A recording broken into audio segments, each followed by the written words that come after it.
I'm Dr. Kerry Heller. Welcome back to the podcast. Today, we're going to talk about motivation and how to help yourself to be motivated to do things that you want to do.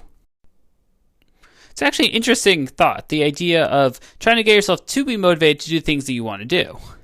I mean, on the one hand, if it's something you want to do, the thought might be, wouldn't you be motivated already? I mean, so with that, I think it's hard. I think there's some people that are very driven and are motivated enough by whatever they want to do that they just execute it. For others, that's really hard, even if there's stuff you want to do. Whether it's, I actually feel like I should, rake the leaves or paint the shed. Whatever it is, there may be something that stops you. I'm tired. I don't feel like doing it. I'm bored. I'd rather do something else that's more fun. Whatever it is, these things can interrupt you. Or even the idea of, I should go for a bike ride. I should go for a run. Like things that you're fully capable of doing, yet in that moment or in general, you may lack that motivation on the follow through. So the real question then becomes, even for the things that you enjoy doing, but can't get yourself to do, how do you motivate yourself to make those changes or to act in the moment on those things that you want to do? If there was one simple strategy that worked for everyone to get yourself to be motivated to do stuff that you want to do but can't get yourself to do, probably that would be quite the invention that would be in high demand. Yet, unfortunately, as far as I know, I don't think there's one thing that really works for everyone. And that's because everyone's different. If you think about the things that motivate you, whether it's food, exercising, money, whatever it is, there's going to be some variability. There may be some things that a lot of people are motivated by money or by the idea of a nice dessert. So there are going to be certainly some similarities, but at the same time, it's the combination of different motivators paired with intrinsic motivation to do stuff and a desire to see a change either in the moment or long term. So for example, with working out, maybe in the moment you can't necessarily see, if I start working out now or I keep working out, I'm going to be healthier or happier with the way that I look. But over a longer period of time, there would be that end goal. So the question then becomes, how do you, when you're not motivated by the short-term gain on something, how do you help to see the long-term goal? So one practical strategy is to try to create an immediate sort of benefit that you get, whether it's a natural thing like a physiological feeling of doing something or something you reward yourself with for doing something, even if even just an example for, let's say someone's in school.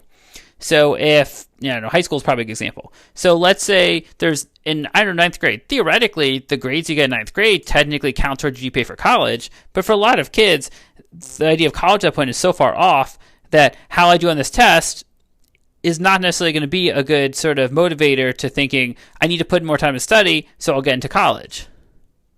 I mean, there are some people that feel that way that are definitely very focused on that, maybe even at times too focused. But the point is, when something is so far off, for some people, it's too far off to sort of become a tangible motivator. So in terms of this idea of how to make change or how to be motivated, I mean, the first thing you want to identify also is, what do you want to change? Do you want to lose weight? Do you want to, be healthier? Is it that, you want to start cooking more, yet you keep grabbing whatever's in the refrigerator because you're rushing for meals? Whatever it is, maybe write it down. Say, this is my goal. This is either something I want to act on, or this is what I want to achieve, and I need to figure out how to get there. Because think about it, you have the power in a lot of ways to make these changes for yourself. I mean, the things we're talking about are not, the most profound, they're not rocket science. They're not these most profound things that are, impossible to do, for most people. They're really things that probably most people have the capability of doing, but you really have to not necessarily set your mind, I guess technically set your mind to it, but I realize it's more complicated than that. I don't want to oversimplify it. But really what you need to think about is if you have a goal, take out a piece of paper, write it on a notes app on your phone, on a Google Doc, wherever you have the ability to write at the moment, and say, this is what I want to do. I want to lose weight. I want to eat healthier. I want to exercise more. I want to be less stressed. And then make a list of 3 different ways that you can accomplish whatever that goal is. Because once you have that clear plan of this is the goal, this is what I can do to get there, then it becomes the matter of how do I execute that plan? Because by breaking it down to small parts, it makes it easier to follow through on. Like the idea of saying, I'm going to be healthier. I mean, that's great, but what does that actually mean? Does that mean eating healthier? Does that mean getting more physical activity? Does that mean getting more sleep? Maybe it means all of them, because technically those are all healthy. But what you need to figure out is, how are you actually going to make this tangible enough that you can follow through on something? Because as soon as you make it tangible enough to follow through on something, it gives you something concrete to work with and a very concrete goal to work towards obtaining. So let's say it's more sleep, thinking about what time do I need to go to bed by in order to get up on time and get enough sleep. So then working backwards. With eating, when do I have time to cook? So when can I cook ahead if I don't have time to cook for individual meals? Or can I schedule breaks in and eat during those breaks? So the idea here is, by having these tangible things, it'll make it a lot easier to follow through on things. Okay, so I realize having a clear plan is great, and that's really the probably one of the best first steps towards making changes. The other piece of it, though, is obviously there's still that follow through thing, which I know for a lot of people can be this lingering thing of, oh, I know what to do, but I can't get myself to do it. So in terms of going back to what we talked about earlier in terms of motivation, here's where you think about what is going to motivate you in that moment to do something. So if you have a clear plan of, let's say, I want to get more sleep. And so you have a clear plan, I'm going to get into bed by 10 p.m. So then a motivator might be at, 9:45 p.m., having an alert that first reminds you that it's time to start getting ready for bed, so you first have that awareness. Because even if you choose not to follow it and go to bed, at least you're making that conscious choice rather than having a lack of awareness that you should start getting ready for bed. But then maybe figuring out what could motivate you to get into bed. Is it the thought of, oh, I'm going to get more sleep and I'm going to feel better? Or could you set it up where, you have a short podcast or a sleep podcast that you listen to and that you're excited for it, so that motivates you to get into bed so you can listen to it? Intrinsic motivation is great, but when that's not enough in the moment, that's where adding in an extra layer of some sort of external thing can be really helpful. And, by doing that and figuring out what works for you and creating this structure for yourself, that can really help towards making changes. Or another example might be, let's say you say, I want to do meditation daily.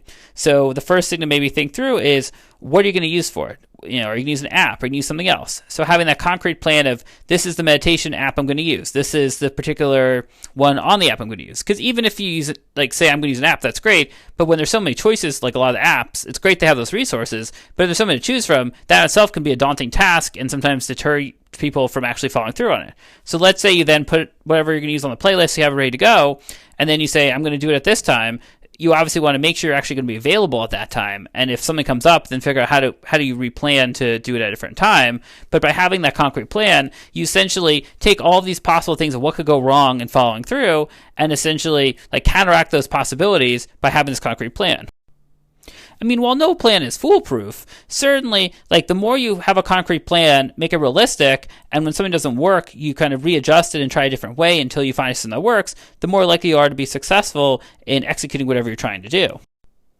So one thing you might have noticed as I'm talking with this podcast is there are times where I've kind of jumped around a little bit, because initially we started talking about motivation, but then we talked about some concrete strategies, we jumped back and forth a little bit, and so you might be wondering, was there a purpose to that, or was I just rambling? I guess I could leave that to you to interpret for yourself, but if you think about it, if I just started talking and I, said in a linear fashion, first, identify something that you want to change, and then make a list of it, of the things you want to change and the different steps to take, that's obviously the most probably direct way of doing it. But on the other hand, the problem is in a lot of cases, if you don't think about the motivation that goes behind creating the list, then you're going to miss stuff and you're less likely to sort of have that resonate with you to actually take that action. So what I'm saying here in terms of this idea, and part of the reason I also sort of had this little bit of a roundabout way, it was intentional in part, in that the idea of, I think it was helpful to sometimes, get a background for something to understand a little bit better, but at the same time, also be able to figure out, besides sort of that, understanding the principle behind motivation, to then figure out what do I do with this, but at the same time also have some examples and some other stuff that hopefully could ideally motivate you to make these changes for yourself.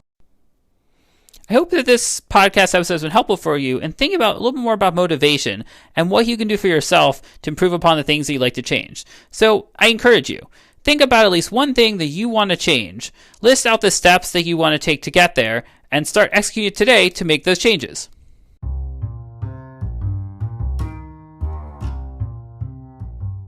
Thank you for listening. Take care.